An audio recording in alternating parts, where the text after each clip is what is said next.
travail. Sur la question russe, mais il n'y a rien à nier parce qu'il n'y a pas d'accord qui a été signé.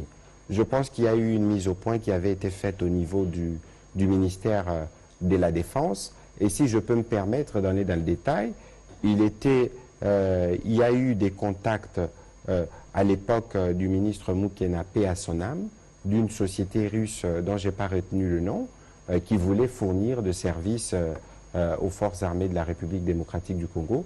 Mais c'est une démarche qui n'a pas abouti. Et lorsque cela s'est fait dans un contexte où nous n'étions pas encore dans une situation de guerre avec l'Ukraine.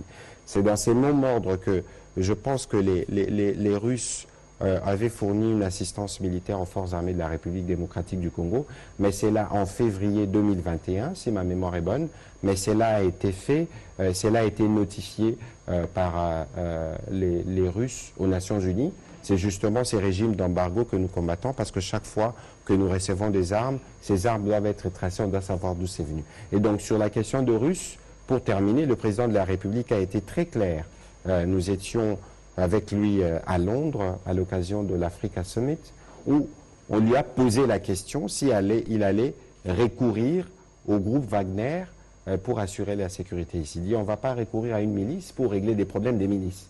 Et donc aujourd'hui, c'est clair, le gouvernement de la République démocratique du Congo, qui entretient encore des rapports diplomatiques avec la Russie, n'est pas dans une option comme celle-là.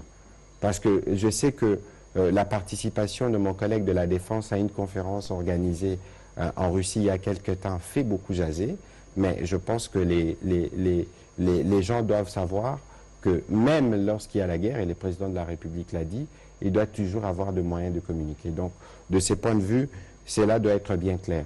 Mais ceci pose la question, et d'ailleurs, je voudrais vraiment que nous, tous les Congolais, on prenne conscience que notre défense ne peut être mieux assurée que par nous-mêmes.